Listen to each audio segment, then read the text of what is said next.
Okay, so we talked about this already, but like Joe Rogan is popping off on Twitter. People are just like kind of blasting him because a video went super viral of Josh Zepps kind of dunking on him, where you can adequately see the different stages of grief and copium throughout this video. We watched it yesterday. It's also on my YouTube channel if you want to go see, if you want to go watch the full video and my commentary on it.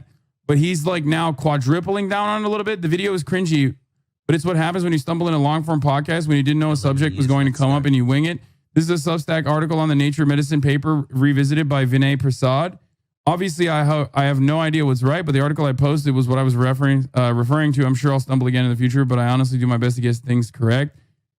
And yeah, it's just like, dude, check this Substack out though. Like, if you liked Mass Effect, you might like that one.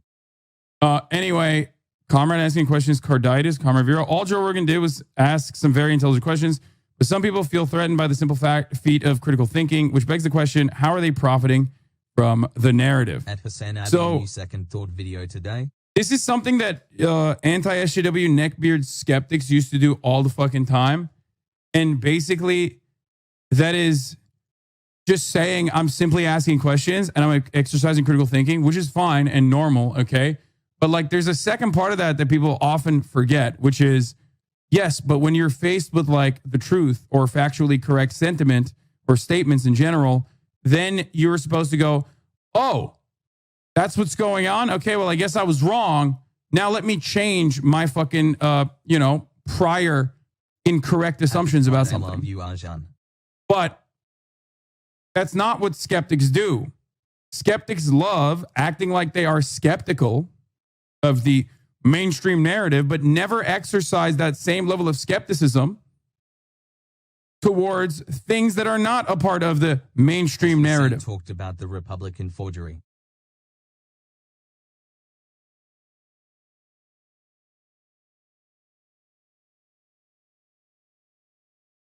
That's the problem. That's why I always find it so strange I got my when order yesterday. The Republicans, or not Republicans, but like people will criticize the Democratic Party, which is understandable, and they are skeptical of the Democratic Party's methods, which is understandable, but then they don't exercise that same level of skepticism towards the Republican Party, which is like openly fucking awful. Okay, then what are you doing? Like, how do you not exercise skepticism towards, like, I don't know, the other side as well? And I think part of that is because, like, it's the Donald Trump phenomena of being, like, honestly dishonest, where you're dishonest, but then you kind of are honest about your dishonesty. So people kind of mistake that for honesty. You know what I mean? Where it's like, yeah.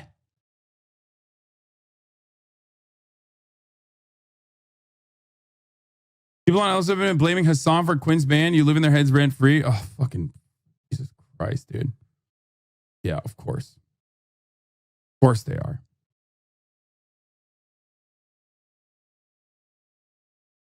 Joe never wants to admit he's wrong because it will work against him when talking about other stuff in the future. He would rather double down and gets forgotten in a few days. No, dude, that's not even true. The whole point of Joe Rogan is that, like, he regularly gets things wrong and then he says he's wrong and then he moves on. And he changes his perspective. He's supposed to. That is the part of Joe Rogan being the chameleon. Okay. He retweeted this conclusion of thread according to the latest and most extensive study today conducted at Oxford University. Joe Rogan is right to say that the relative risk of myocarditis among young men is higher. It is double than from COVID. He did not need to apologize. 83 months feels way longer. Here's a take home from those who still insist that I can't read. I wonder what it is about me. Most of these figures represent a doubling of the risk compared to infection. However, the Moderna vaccine, it's from dailyskeptic.org. What the fuck?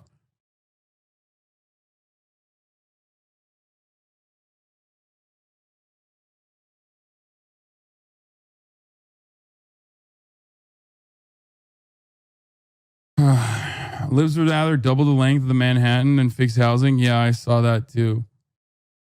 Joe Rogan is melting because for a long time he's been surrounded by a circle of people who tell him can't be wrong when someone corrects him. Not only is he showing that Joe can't be confronted, but it's also breaking the image that his fans have of him, and that's what really hurts them.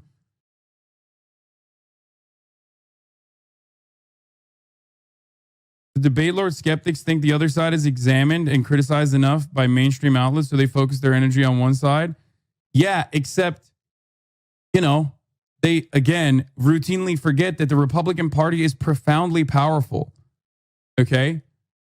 Because they are advocating for the exact same corporate masters that the Democratic Party is cucked towards as well.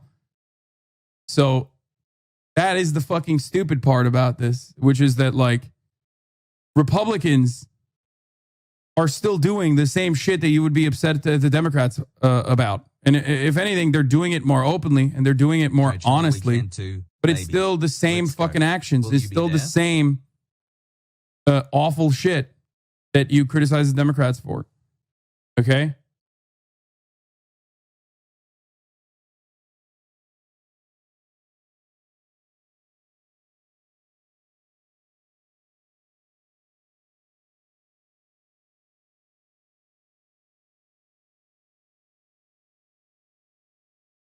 It's incredibly stupid. Democratic Party still controls popular culture.